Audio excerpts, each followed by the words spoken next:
Hello, this is Telomere, and welcome to another repair video. Well, it's not really a repair video. We're looking at this. This is a Hipstreet. I got it upside down. It's a Hipstreet tablet. It's an older tablet. Hipstreet Flare. That's quite the tongue twister. You can tell why that name didn't stick around. And it's only a 4GB model. I got this from a customer with a whole bunch of other devices that they traded in for. I can't remember if it was repairs or I had sold something to them. Nevertheless, this is very close to valueless. I cannot resell this. It's got a very beaten up screen. I don't know what else is busted about it, but it's not resellable and it's not worth fixing whatever the issues are. And I can't even charge it because, oh, I could, in theory. No, I couldn't. I don't have the charge port for it, or the charge cable for it. It's one of those cylinder types. But it does have some value in some other areas. So if you're doing repairs, you want to take the circuit board out, and you can harvest it for all sorts of different things, like the filters. There's solenoids, not solenoids. Those are those other things.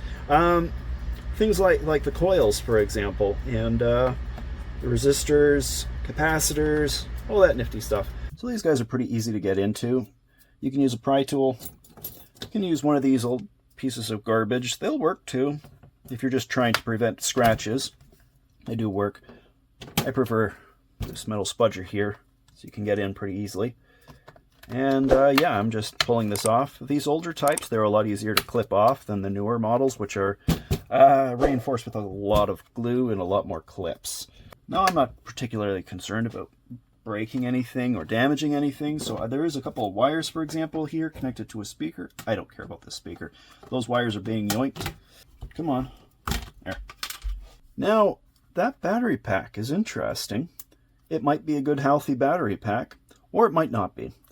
I don't really know, but it is a large battery, and considering the condition of the tablet, it may have gotten some use, or it may not have had nearly enough use, as it might have broken quite a while ago. I'm going to disconnect all these FPC connectors, etc. Not FPC, close enough.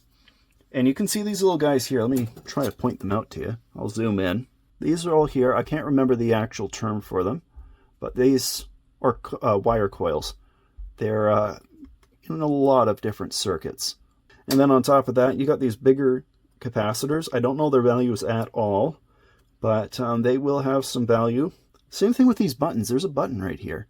Now, I don't know if it'll fit, but you never know when you might need a button.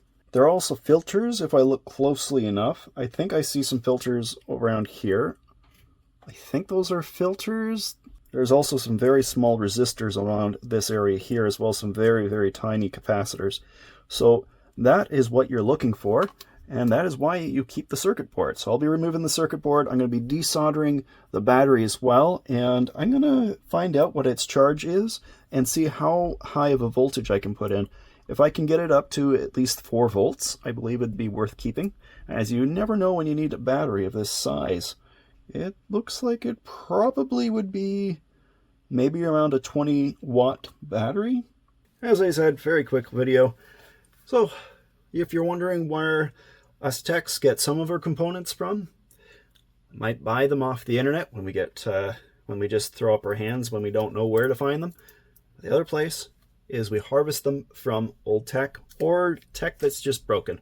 So if I had an iPhone 14, for example, that was bricked in one way or another, and I knew that there was a capacitor on it, that I knew exactly where it was and where it was needed, that's where I'd get it from.